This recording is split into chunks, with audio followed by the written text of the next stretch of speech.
Hello everyone, आज हम exercise 3.1 class 12 matrices का क्वेश्चन नंबर 7 देखेंगे। Find the values of A V C D from the equations a minus V 2a plus C 2a minus V 3c plus D equals to -1 5 0 13। तो हमें जो है वो matrices दिया गया है और हमें किसकी वैल्यू निकालनी है, A V C and D की। तो सबसे पहले जो हमें गिवन दिए गए वो लिखेंगे। We have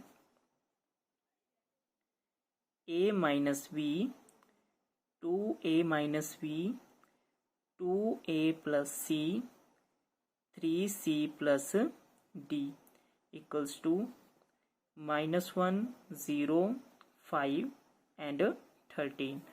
सबसे पहले हमें जब भी हमें a v c d निकालना है तो हमें ये देखना है कि उनके जो कोरस्पॉन्डिंग एलिमेंट जो है वो इक्वल हैं। साथ साथ हमें ये देखना है कि दो मैट्रिसेस हैं उनका जो वह ऑर्डर भी इक्वल है। देखेंगे first row second row first column second column, मतलब 2x2 ऑर्डर का स्क्वायर मैट्रिक्स फॉर्म में।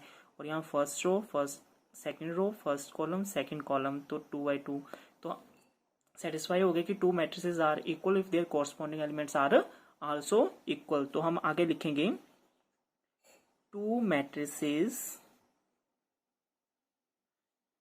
are equal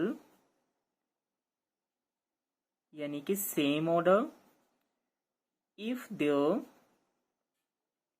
corresponding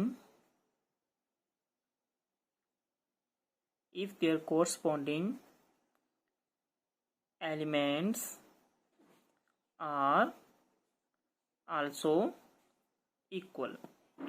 अब हम इन दोनों को कंपेयर करेंगे और इनकी इक्वेशन निकालेंगे। तो a11 में है a माइनस वी और इसका जो कोरस्पॉन्डिंग एलिमेंट है वो क्या है, -1।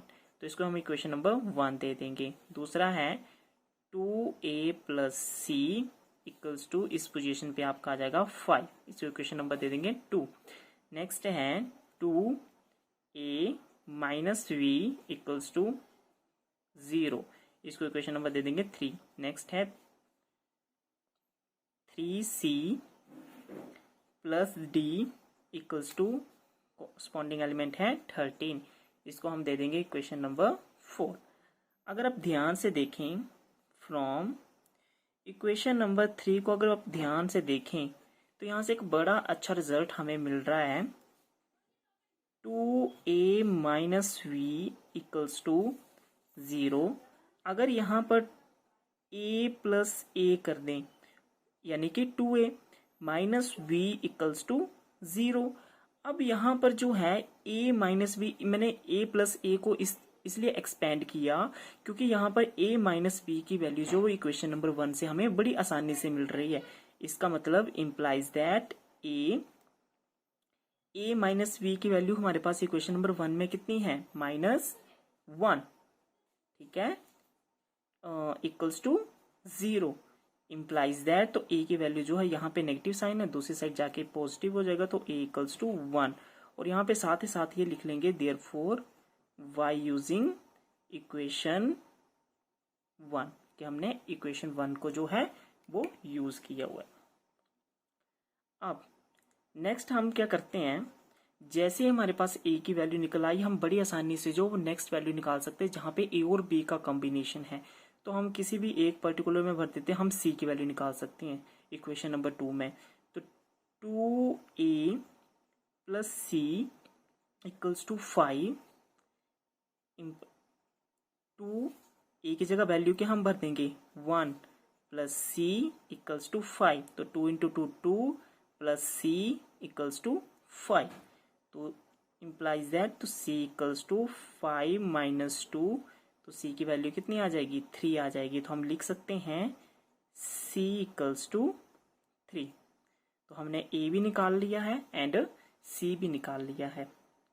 अब जो बाकी पोर्शन बच रहा है उसको मैं यहाँ पे कर रहा हूं ताकि हमें जो इक्वेशन देखने में भी आसानी रहे।